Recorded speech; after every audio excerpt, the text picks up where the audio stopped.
बिस्मिल्लाहिर्रहमानिर्रहीम। अस्सलामुअलैकुम। उम्मीद है आप सब खैरियत से होंगे।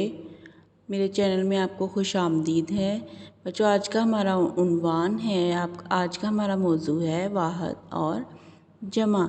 आज हम देखेंगे कि वाहद और जमा किसको कहते हैं।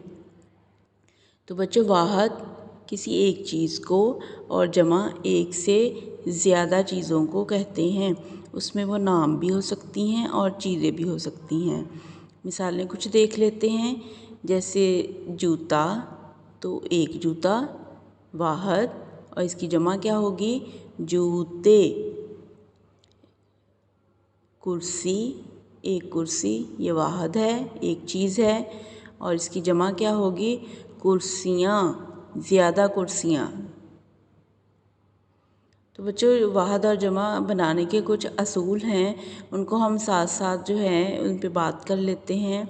अगर इसम वाहद के आखिर में गोल है या अलिफ आए तो इसको ये से बदल कर जमा बनाते हैं।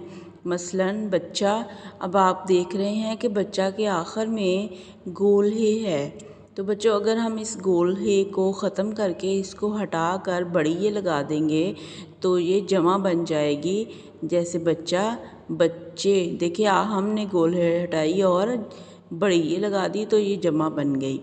इसकी कुछ मिसालें देख लेते हैं। गुब्बारा, गुब्बारा के एंड पे देखें आखिर में गोल ही है।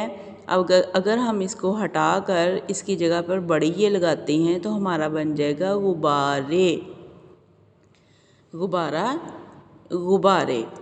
अगली मिसाल देख लेते हैं, जैसे ये है लड़का, इसके आखिर में अलिफ है। अगर हम इस अलिफ को हटा देंगे, ख़त्म कर देंगे और इसकी जगह पे बड़ी ये लगाएंगे तो ये जमा बन जाएगी, लड़का, लड़के। ये देखिए बड़ी ये लगाने से वो जमा बन गई है।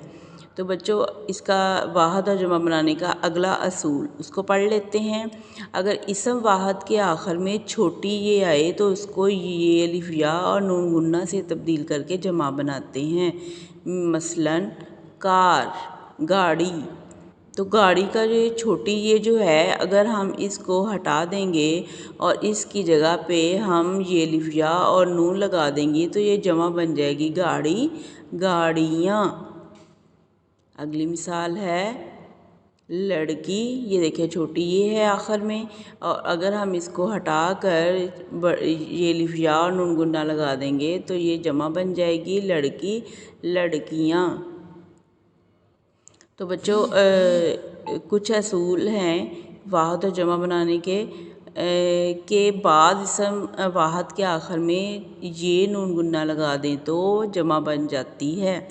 मसलन औरत, अब ये आखिर में औरत है तो अगर हम इसको जमा बनाएंगे तो ये और नून गुन्ना लगा के बना सकते हैं, औरत, औरतें। तो बाद इसम ऐसे भी बच्चे होते हैं जिसके आखिर में अलिफ और ते लगा दें तो जमा बन जाती है। मसलन बाग, बागात। अलिफ और ते का हमने इजाफा किया तो वो बागात बन गए, बाग, बागात।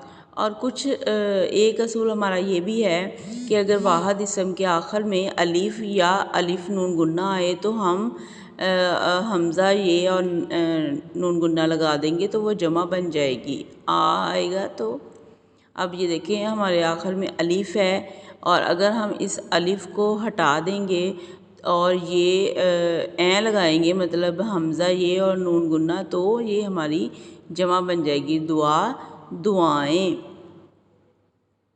एक और मिसाल इसकी देख लेते हैं, कुआं। अब ये नून गुन्ना है, इसको हटाएंगे और इसकी जगह पे हम जमा बनाने के लिए ए लगाएंगे, मतलब हमज़ा ये और नून गुन्ना, तो ये जमा बन जाएगी, कुआं, कुएं। तो बच्चों, उम्मीद है आपको वाहद और जमा की अच्छे तरीके से समझ आ गई होगी। आपने वाहद और जमा के जो असूल हैं उनको पढ़ लेना है तो आपको कभी भी वाहद और जमा याद नहीं करने पड़ेंगे। उम्मीद है आपको मेरी वीडियो पसंद आएगी। अगर वीडियो पसंद आए तो उसको लाइक, सब्सक्राइब, शेयर ज़रूर कीजिएगा। अल्लाह हाफिज़।